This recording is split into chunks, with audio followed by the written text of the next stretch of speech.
दोस्तों का बहुत बहुत स्वागत है। दोस्तों आज के वीडियो में बहुत ही महत्वपूर्ण जानकारी शेयर करेंगे। जैसे दोस्तों आप लोग देखते होंगे खास करके स्त्रियों के, लड़कियों के और बच्चों के बाल ज़्यादा झड़ते हैं। बालों में डैंड्रफ हो जाता है, बाल टूटने लगते हैं। आखिर ये बाल सर्दियों में सबसे ज़्यादा क्यों टूटते हैं? इसके टूटने का कारण क्या है? और आज के वीडियो में आपको 100% इफ़ेक्टिव तरीका बताएँगे। इस तरीके को अपना करके चाहे आप स्त्री हैं, पुरुष हैं, बच्चे हैं, बाल जो झड़ रहा है, बाल जो टूट रहा है, बालों में जो डैंड्रफ हो रहा है, उसे 100% दूर कर सकते हैं, यानी कि इससे आपको छुटकारा मिल जाएगा। तो चलिए सबसे पहले हम जानते हैं सर्दियों में बाल झड़ने के सबसे मुख्य कारण क्या है? दोस्तों मुख्य कारण पर प्रकाश डालें तो दोस्तों हम देखते हैं सर्दियों में अक्सर लोग शावर से नहाते हैं यानी गर्म पानी से नहाते हैं, जबकि गर्दन के ऊपर जो गर्दन के ऊपरी भाग है यहाँ पे गर्म पानी नहीं डाला जाता है। कभी भी सर पर भूल करके भी गर्म पानी का प्रयोग मत करना, ये हमारे स्वास्थ्य के लिए हानिकारक है। अगर आप गर्दन के ऊपर गर्म पानी डालते हैं तो कई गंभीर बीमारियां हो सकती हैं, क्योंकि गर्दन के ऊपर कफ दोष पाया जाता है, तो आपके शरीर का कफ दोष बढ़ जाएगा, इससे कई बीमारियां होती है। तो पहली गलती ये लोग करते हैं, इसे आपको नहीं करना है। यानी गर्म पानी से जो स्नान करेंगे वो गर्दन के नीचे करेंगे, गर्दन के ऊपर नॉर्मल पानी से, यानी कि जो तुरंत चला हुआ ठंडा पानी हो उसी से ही स्नान करना चाहिए। दूसरी गलती है दोस्तों, तेल की मालिश नहीं लोग करते हैं, बालों को उड़ाते हैं, ये गलती मत करना। हमें हफ्ते में एक बार जहाँ पे आप रहते हो चाहे वहाँ शुद्ध जो भी तेल पाया जाता हो, चाहे वो नारियल का तेल हो, चाहे सरसों का तेल हो, इसकी मालिश सर में एक बार ज़रूर करना चाहिए, वो भी जड़ों तक। ये नहीं कि ऊपर से बाल में लगा दीजिए, जड़ों तक लगाना चाहिए।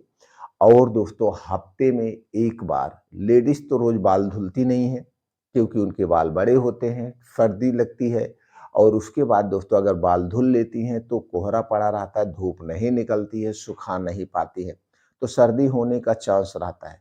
तो ऐसे प्रयास करना चाहिए, हमें रोज़ बाल धुलना चाहिए। अगर हम रोज़ नहीं बाल धुल रहे हैं तो हफ्ते में एक बार हमें बाल धुलना चाहिए, लेकिन बाल शैम्पू से नहीं धुलना चाहिए। चूँकि ये मार्केट में जो हार्ड शैम्पू मिल रहे हैं, ये हमारे बालों की जड़ों को खोखला कर देते हैं।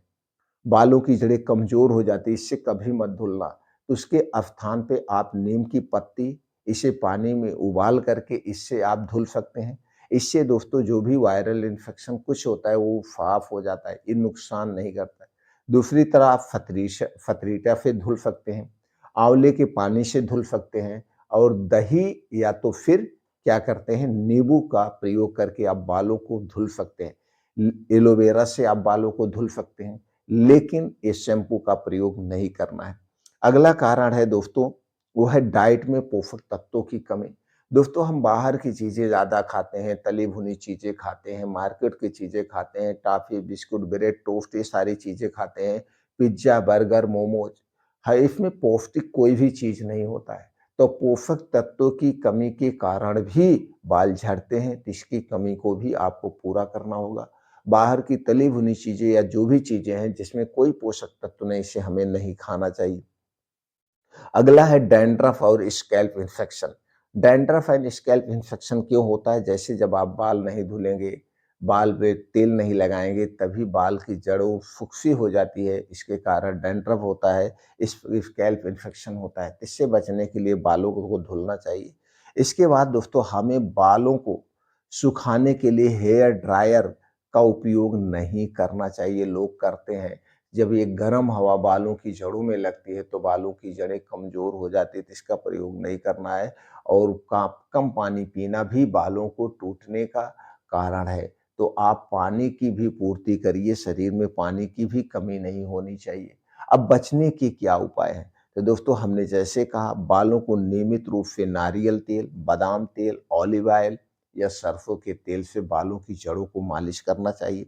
अगर ऐसा करते हैं तो जैसे आप हाथ में देख लीजिए, कभी-कभी हाथ ऐसे शुष्क हो जाता है, जब तेल लगा लेते हैं तो दोस्तों उसमें गीलापन आ जाता है, वो शुष्की दूर हो जाती है, ये करना है। और उसके बाद नॉर्मल पानी से आपको नहाना है, गर्म पानी का प्रयोग नहीं करना है। उसमें नीम की पत्ती जैसे आंवला, फतरीठा, एलोवेरा से बाल को धुलना है। अपनी डाइट में हरी साग-सब्जियाँ खूब जम के खाइए। मौसम के हिसाब से जो हरी साग-सब्जियाँ पाई जाती हैं, इसमें कई ऐसे पोषक तत्व पाए जाते हैं जो शरीर के हर पोषक तत्वों की पूरा करते हैं। आप इसके अलावा फल, नट्स, बीन्स का डेली प्रयोग करना चाहिए। इसमें सभी प्रकार के पोषक तत्व पाए जाते हैं और दोस्तों हमें पर्याप्त मात्रा में पानी पीना चाहिए। सप्ताह में 1 बार होममेड हेयर मास्क जैसे कि दही, अंडे का मिश्रण लगाना चाहिए। इससे क्या होता है बालों के पोषक तत्व मिल जाते हैं। ये भी आप कर सकते हैं। उसके बाद दोस्तों गीले बालों से हमेशा सावधान रहना चाहिए। आपके बाल गीले नहीं होने चाहिए। जैसे कुछ लोग हरदम टोपी लगाए रहते हैं तो बालों में धूप नहीं लगती, हवा नहीं लगती है। बालों में धूप और हवा लगना भी ज़रूरी है। तो जब भी धूप निकले तो 1 घंटा डेली हमें धूप में बैठना चाहिए और हो सके उसी समय हमें तेल लगाना चाहिए। ये काम करना चाहिए हमें बचने के लिए। अब दोस्तों चलिए उस तरीके पे बात करते हैं। इतना काम अगर आप करते हैं तो धीरे-धीरे आपका जो ये बाल टूट रहा है, बाल नहीं टूटेगा। और रही बात जो बाल में डैंड्रफ हो जाता है, तो डैंड्रफ भी नहीं होगा। जब आप नीम की पत्ती से धुलेंगे, एलोवेरा से धुलेंगे, आंवला से धुलेंगे और दोस्तों इसमें कई ऐसे तत्व पाए जाते हैं जो फ़ायदेमंद हैं।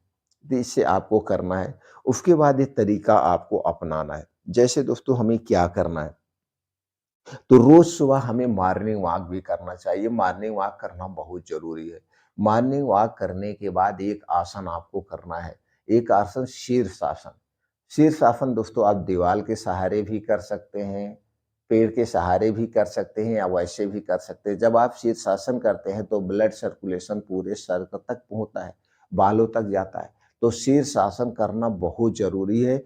कम से कम 10 मिनट रोज शीर्षासन आपको सुबह खाली पेट करना है और शाम को जब आपका पेट खाली हो उस समय भी शीर्षासन करना है। ये एक आसन आपको ज़रूर करना है। अब जब ये शीर्षासन वगैरह करके आप घर पे आएँगे तो एक छोटा-सा नुस्खा आपको आज़माना है। ये छोटा-सा नुस्खा क्या है दोस्तों, ये अगर आँवले का समय है, जैसे जुलाई-अगस्त से नया आँवला आना शुरू हो जाता है और हमें मार्च-अप्रैल तक आँवला मिलता है। अब तो कुछ ऐसे पेड़ हो गए 12 महीने आँवले का फल मिलता है। तो आँवला आपको लेना है 2 पीस, 2 पीस आँवला और लेना है अदरक का 1 इंच का 1 टुकड़ा। अदरक लेना है और 5 से 6 तुलसी की पत्ती लेना है। अब दोस्तों ये तुलसी की पत्ती में जो है कई ऐसे गुण पाए जाते हैं जैसे anti microbial, anti fungal, anti inflammatory, यानी कि तुलसी की पत्ती एक प्रकार की एंटीबायोटिक है। और अदरक में जिंजरोल पाया जाता है जो कि हमारे पूरे शरीर के लिए बड़ा ही फायदेमंद है। जिंजरोल एक ऐसा एंटीऑक्सीडेंट है जो हमारे शरीर को स्वस्थ और निरोग रखता है। और आंवला तो दोस्तों आप जानते हैं सर्वगुण संपन्न है। ये तीनों चीजों को ये तीनों चीजों को क्या करना है, इसे मिक्सर में डाल के आपको ऐसी चटनी के तौर पे पी बना लीजिए या इसका आप जूस बना लीजिए और 1 गिलास पानी में मिला करके रोज सुबह खाली पेट पीना है। तो इसका काम क्या है? ये आपके अंदर के आर्गन को सबसे पहले डिटॉक्सिफाई करेगा, आपके लीवर को, किडनी को, छोटी आंत, बड़ी आंत, जितने अंदर के आर्गन हैं, इन्हें डिटॉक्स कर देगा। और जब हमारे अंदर के आर्गन क्लीन होते हैं तो दोस्तों हमें कोई बीमारी नहीं होती। ये नहीं कि ये जड़ पे काम करता है। अब आपके बालों में जो डैंड्रफ हो रहा है, ये सारी चीज़ें दूर हो जाएँगी। स्किन से संबंधित जो भी समस्याएँ हैं, सब समस्याओं का समाधान है।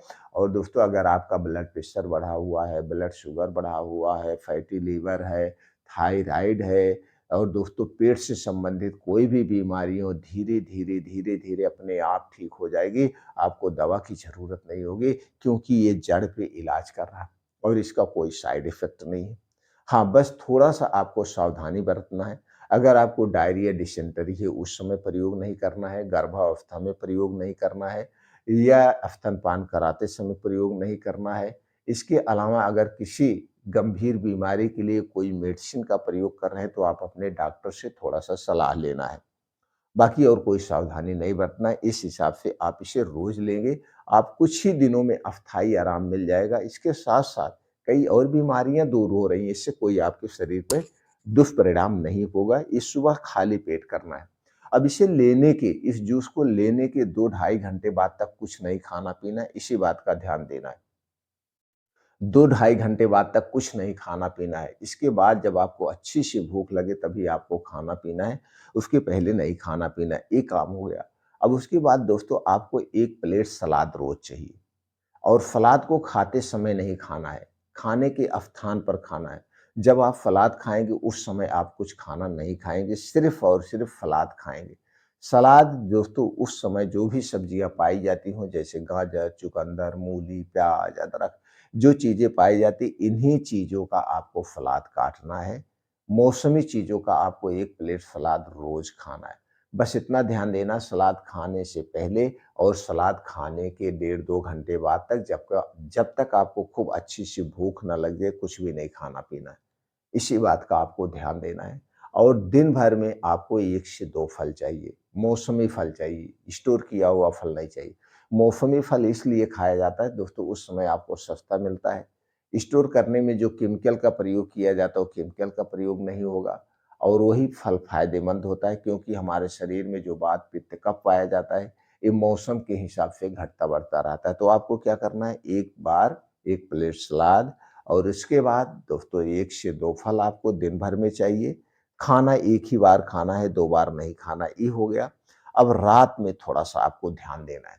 रात में क्या ध्यान देना है? रात में 1 गिलास दूध आपको मैनेज करिए और ये दूध अगर आपके घर का होगा सबसे बेटर है। दूध में अगर देसी गाय का दूध मिल गया तो सबसे बेस्ट होता है, क्योंकि देसी गाय का दूध जो होता है उसमें एक पीलापन होता है, वो अलग ही एंटीऑक्सीडेंट है। वो किसी और में नहीं पाया जाता और सिर्फ़ गाय के दूध में ही पाया जाता है। गाय का दूध दोस्तों पचने में आसान होता है, जल्दी पच जाता है, तो गाय का दूध मिल जाए, नहीं तो भैंस का भी आप ले सकते हैं। सबसे पहली प्राथमिकता है देसी गाय का दूध। लेकिन पैकेट का दूध कभी मत लेना, भूल के मत लेना, दूध मत खाइए वो ठीक है, लेकिन पैकेट का दूध या किसी भी जिस पे आपको ट्रस्ट नहीं दूध नहीं लेना है। तो 1 गिलास दूध चाहिए। अब इसी दूध में दोस्तों आपको चाहिए हल्दी। हल्दी में करक्यूमिन एक ऐसा तत्व पाया जाता है जो दोस्तों कई गंभीर बीमारी से शरीर की सुरक्षा करता है और कई गंभीर बीमारी को ठीक करने में मदद करता है। करक्यूमिन में इतनी ज़बरदस्त शक्ति है कि कैंसर जैसी बीमारी को अगर सही मात्रा में सही तरीके से प्रयोग किया जाए तो उसे ठीक करने में मदद करती है और उससे बीमारी से बचाती भी है। दोस्तों ये करक्यूमिन इसी तरह से दोस्तों हल्दी में एंटीमाइक्रोबियल, एंटीबैक्टीरियल, एंटी फंगल गुण भी पाया जाता है और उसी के साथ लेना है दोस्तों दालचीनी। दालचीनी में कैल्शियम के अलावा कई एंटीऑक्सीडेंट पाए जाते हैं जो कि बड़ा ही गुणकारी होते हैं। तो आपको चाहिए 1 गिलास दूध, उसी में डालना है आधा चम्मच हल्दी का पाउडर। ये हल्दी का पाउडर आपके घर का होगा, किसी कंपनी का आपको हल्दी पाउडर नहीं लेना है। खुद घर पे हल्दी पिसाइए, उसका प्रयोग करना है और दालचीनी में दोस्तों पाइप वाली दालचीनी, जिसे सिंगार वाली दालचीनी कहते हैं, जिसे स्पेशल दालचीनी का नाम से जाना जाता है, उस दालचीनी का पाउडर बनाइए और उस पाउडर का प्रयोग करना है। तो आधा चम्मच हल्दी पाउडर, आधा चम्मच दालचीनी का पाउडर, छोटी चम्मच से यानी 2 से 3 ग्राम हल्दी पाउडर, 2 से 3 ग्राम दालचीनी का पाउडर। डाल के उस दूध को खूब बढ़िया से उबाल देना है। दूध जब उबल जाए इसी दूध को आपको रात में पीना है, रात में खाना नहीं खाना है। रात का खाना सूर्य डूबने के पहले ही खाना है, सूर्य डूबने के बाद खाना नहीं खाना चाहिए और इस दूध को साढ़े 7-8 बजे पी लीजिए, जिससे आप दूध पीने के 2 घंटे के ढाई घंटे के बाद आप सोने जाएँ। दूध पीने के बाद तुरंत नहीं सोना चाहिए। इसी दूध को रोज़ पीजिए दोस्तों। ये बालों में जो इन्फेक्शन हो रहा है उसे भी दूर करेगा, आँखों की रोशनी दूर करेगा, शरीर की हड्डियाँ, मांसपेशियाँ मजबूत बनाएगा, इम्यूनिटी को स्ट्रॉन्ग बनाएगा, यानी कि बहुत सारे फ़ायदे हैं ये दालचीनी, हल्दी और दूध के। तो दोस्तों इसे रोज़ 1 गिलास पीजिए, आप सभी लोग पी सकते हैं। बस इतना ध्यान देना है कि अगर आपके शरीर में कोई गंभीर बीमारी है तो आप अपने डॉक्टर से एक बार ज़रूर सलाह लेंगे कि सर मैं दूध, हल्दी और दालचीनी एक साथ ले सकता हूँ कि नहीं ले सकता हूँ? क्योंकि कुछ दवाएँ ऐसी होती हैं, वैसे तो नुकसान नहीं करेगा, कोई भी दवा आप ले रहे हैं, फिर भी दोस्तों सतर्कता के तौर पे आप अपने डॉक्टर से सलाह ले सकते हैं। इससे संबंधित अगर आपके मन में कुछ और विचार उठ रहा है, कुछ और जानने की इच्छा है, तो आप कमेंट सेक्शन के माध्यम से पूछ सकते हैं।